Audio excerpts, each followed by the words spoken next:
This video has terrible lighting, terrible curtains, terrible work clothes and a terrible work face, but we are just gonna have to ignore all that today. So for today's video, I wanted to talk about my bullet journal that I recently started. I mentioned this in one of my last videos. I find it quite difficult to explain to someone what a bullet journal actually is because it can kind of be anything.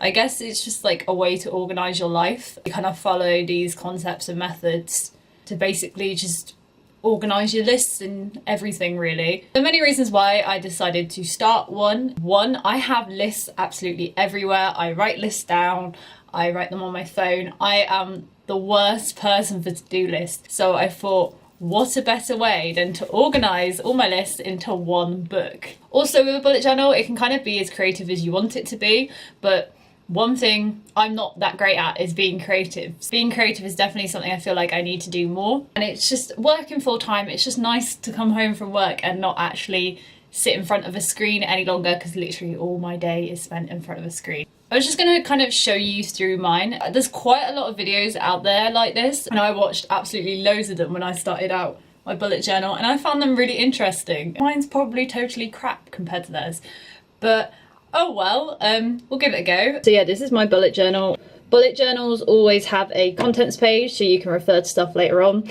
So this is mine currently. Obviously it's quite short at the moment. So here's my title page and also my key. So bullet journals have keys so you can mark everything to a category like tasks, events, appointments. A bullet journal starts off with your yearly log. So your plans for the year. I'm gonna have to blur some of this out because in March it says where me and Josh are going for his birthday and he doesn't currently know where that is. So it's quite nice to see your whole year in action. With mine, I decided to kind of get all my collections that wouldn't fit in like a monthly kind of thing out of the way. So to start off with, I started with this list of places for me and Josh to visit in 2018. Obviously, realistically, we're not going to visit all of them, but they're potential places that we could visit. The next page is my subscriber count. As you can see, there's not much action on this because, to be honest, my subscriber count doesn't really change, but I've decided not to record every time it goes down. I'm just going to kind of record every time it goes up in like 5s or 10s, I guess. So the next bit is my video ideas for YouTube, and then the next page is all the books that I've read or I'm currently reading this year. As I mentioned in one of my previous videos, I really want to get more into reading at the moment, so I thought keeping a track of what I'm actually reading would be a pretty good idea. So as you can see, I've only finished one book so far, but I'm currently reading Harry Potter for like the 50 millionth time because I've still never finished Harry Potter. I know it's actually shocking, but I always seem to get to the 4th book and then just stop. So yeah, I'm currently on the 5th book. I'm hoping I actually bloody finish it this time. So the next page is the films I've seen this year. Another thing I said in one of my previous videos is that I really want to watch more films this year. And this page is kind of for my music discoveries this year. Not necessarily stuff that's come out this year, but stuff that I discovered this year. So then the next page is for lists of shows I go to.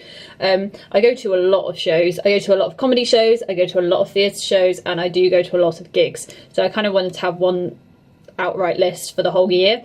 Surprisingly, it's almost the end of February and I haven't been to a single show yet, which is really odd, but trust me, that list is going to be full. The next page is for my work holiday for the year to keep track of how much holiday I've got. It's quite difficult to keep track of ours because they work it out in hours, so sometimes it can get a bit confusing. The next page, lists of kind of like presents I need to buy coming up. And the next page is for TV shows I'm currently watching. I basically just listed the current seasons I'm trying to watch and then have coloured in the episodes that I have watched. So bullet journals also tend to include monthly logs. So I started mine in February. Your first page of your log is normally like a breakdown of the entire month.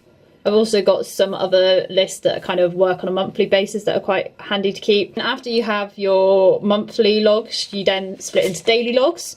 So these are kind of like your daily to-do list. And then finally, this is my current week at the moment. It's got slightly more colour than the previous week. So that is my bullet journal at the moment. It's probably not the best bullet journal out there. There's probably a lot of better videos out there if you want to check them out. But yeah, it's creative, it's helped me keep track of my life a bit more, which is quite handy, and yeah, I think it's going well. I'm definitely going to try and keep it up for March at least and see how that goes. So yeah, that's about it for this video. I hope you've enjoyed it and I shall see you in the next one.